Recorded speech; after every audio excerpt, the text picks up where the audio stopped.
Olá, tudo bem? Boa tarde. Eu venho aqui fazer com você mais uma live e eu quero falar um pouco a respeito da justiça de Deus, falando de justificação.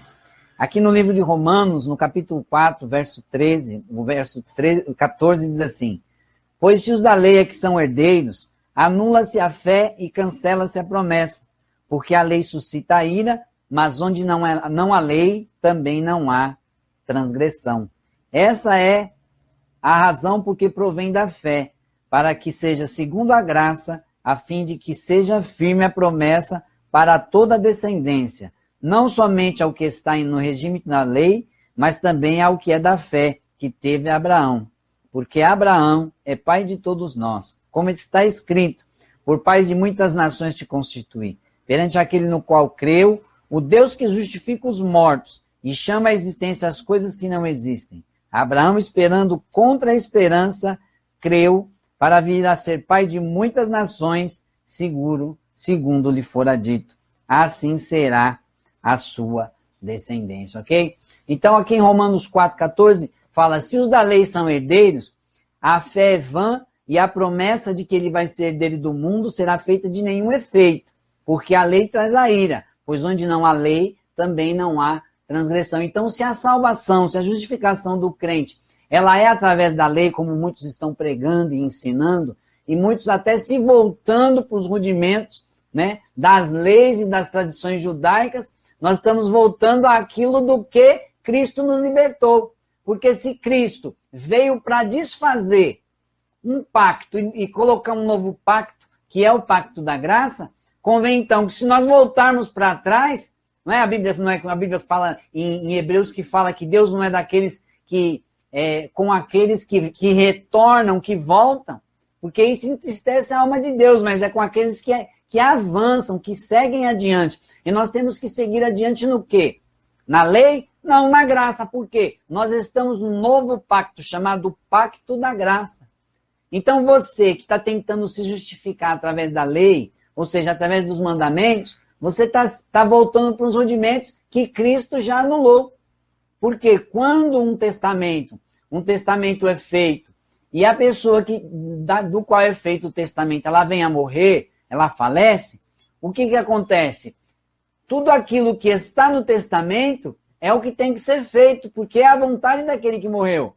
Então Cristo morreu, deixou as promessas, o Novo Testamento, uma nova aliança, uma nova estrutura de credo, de adoração, né, em espírito e em verdade, e nós vemos que as igrejas estão retornando, voltando a adorar e a buscar os rudimentos tradicionais daqueles que mataram a Cristo. Porque quem foi que matou a Cristo? Foi os romanos? Amém. Mas através de quem? Dos judeus. Através dos sacerdotes, através dos legalistas, através dos fariseus, através dos hipócritas. Então você, que está tentando se justificar através da lei, meu amado, nós te amamos em Cristo Jesus, mas em fé e em graça, nós não podemos aceitar o que você está aceitando. Eu também estava nessa de, vamos aquipar, vamos tocar chofar. É bonito, irmão, são rudimentos bonitos, são coisas bonitas de se ver, mas a Bíblia fala que não tem, não tem efeito nenhum com relação àquilo que você tem que se libertar. Porque se você for tentar se justificar pela tua carne, pela tua vontade, pela tua força, você não vai conseguir. Você guarda um mandamento, você guarda outro, mas de repente você peca por um. E a Bíblia fala o quê? Aquele que peca por um, peca por todos. E por isso que Cristo vem. Então a Bíblia fala, se a salvação vem pela lei, convém que Cristo morreu em vão, e a nossa esperança é nula. Nós estamos esperando o quê? Vamos esperar morrer, já era. Mas não é isso que Paulo fala no texto. Ele fala que agora, em Romanos 8 fala, agora, pois, nenhuma condenação há para os que estão em Cristo Jesus. Agora, pois, já nenhuma condenação há para os que estão em Cristo Jesus, porque a lei do Espírito da vida em Cristo Jesus te livrou da lei do pecado e da morte. O que é a lei? A letra da lei te traz? Ela te traz morte, ela te traz conhecimento. Quando eu não conhecia a lei, não é? É igual aquela mulher que vai interceder pela filha. A filha está endemoniada, ela vai até Jesus e fala, olha, a minha filha está lá em casa endemoniada. A Bíblia fala que ela era cirofenícia, ou seja, ela não tinha direito nenhum, nem pela lei, nem por nada, ela era gentia. Mas ela foi ter com Jesus, ela sabia de Jesus, ela ouviu falar de Jesus. E o que ela fez? Ela foi buscar em Jesus a solução. E Jesus falou para ela, não convém pegar o pão dos filhos, né, e deitar para os cachorrinhos. Aí ela falou, mas os cachorrinhos comem as migalhas debaixo da mesa do seu Senhor. E Jesus falou, olha, grande é a tua fé, mulher. Ele exaltou a fé da mulher, ela não era judia, ela não tinha conhecimento de lei, nem de nada. E Jesus falou para ela, grande é a tua fé. Por quê? A fé dela era grande porque ela tinha ouvido de falar, a fé vem pelo ouvir. Ela ouviu que Cristo podia mudar, podia transformar a filha dela, ela buscou em Cristo a solução, e Cristo ainda deu uma pisoteada nela como judeu. Ele falou, não convém pegar o pão dos filhos, que são judeus, e jogar para os cachorrinhos, que são vocês. Ela falou, mas os cachorrinhos comem a migalha do pão. Quer dizer, a fé dela alcançava que mesmo uma migalha, ela poderia alcançar a bênção e a vitória. E Jesus falou, grande é a tua fé, vai que a tua filha está livre. E ela foi e encontrou a filha livre.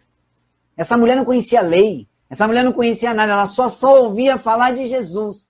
E hoje nós estamos ouvindo falar muito de lei, de rudimento, de tradição judaica.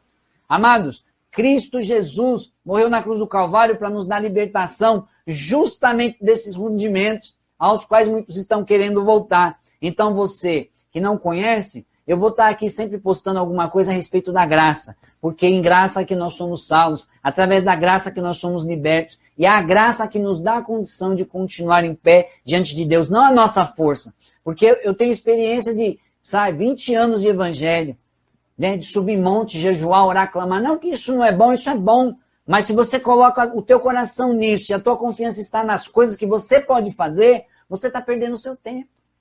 Muitas vezes é o que está acontecendo. Mas se você, pela fé, através da graça, crê que Cristo pode mudar essa situação que você vive, e você buscar nele, não na igreja, na religião, não na estrutura, não no guru, no profeta, no grande homem de Deus, não. Se você buscar em Cristo, ele tem a solução para a tua vida. Ele tem a transformação. Porque se os da lei que são herdeiros da fé, né, herdeiros da promessa, então a fé é vã e a promessa é anulada. Se a gente voltar para os rudimentos da lei, a promessa que nós temos de ser herdeiros do mundo com Abraão vai ser anulada na nossa vida. Então você tem que o quê? Crer em Cristo Jesus e começar a buscar Ele. Quando você for à igreja, você vai buscar Jesus, você vai adorar Jesus. Quando você estiver, onde você estiver, você tem que crer que na pessoa do Espírito Santo, Deus está presente em você, na sua vida. E tudo que você faz, Ele está contemplando. Ele não está ali para te julgar e te condenar, pelo contrário, Ele está ali para te ajudar. A Bíblia fala que o Espírito Santo, ele é o conselheiro, ele é o ajudador, ele é o mestre, é aquele que anda conosco, é aquele que nos toma pela mão. Não é o que o texto fala em Isaías? Eis que te tomo pela tua mão direita e diz, tu és meu. Não é? Eu te sustento pela destra da minha justiça, diz o Senhor. E a justiça do Senhor é essa. Quando você tenta andar por justiça própria, ou por justiça da lei, você está entrando na força humana, na força carnal. Você está andando na carne. Mas quando você entra na justiça da fé, pelo sangue de Cristo vertido no Calvário, pelo sacrifício perfeito que Ele fez, recebendo Ele como teu sumo sacerdote, como o pastor que redime a tua vida, aí você começa a andar numa nova dinâmica, que é a dinâmica do Espírito. E na força do Espírito você vai se movendo através do fruto do Espírito, que vai se manifestando na sua vida, e as nuances são paz, longanimidade, fé, mansidão, temperança, amor. Nada de... E a Bíblia fala mais que contra essas coisas, diz o livro de Gálatas, não há lei. Então, se você quer andar pela lei, você vai na força do homem. Se você for andar pela fé, pelo Espírito, mas e se eu errar, irmão? Se você errar, você pede. Não é o que João falou em João 8? Filhinhos, rogo-vos que não pequeis, mas se pecardes, temos um advogado, Jesus Cristo justo. Ele é fiel para nos perdoar o pecado e nos sarar de toda transgressão e iniquidade.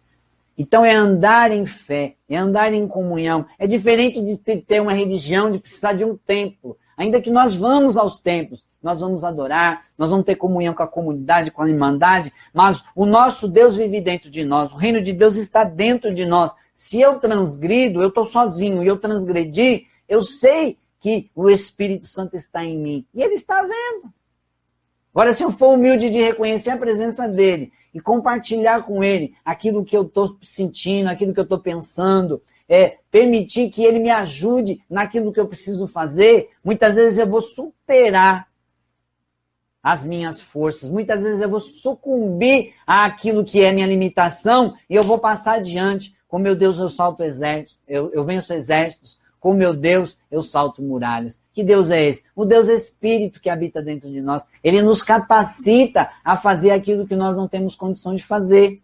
Abandonar o pecado, largar um vício, soltar de um adultério, liberar uma vida no perdão, só através do Espírito Santo. Porque se eu for tentar fazer isso na minha força humana, pelo legalismo da letra, a Bíblia fala, a letra mata, mas o Espírito vivifica. A letra fala que você tem que odiar o teu inimigo. E a graça fala, você tem que amar, orar por ele, abençoar ele. Por quê? Aí Deus senta no partido.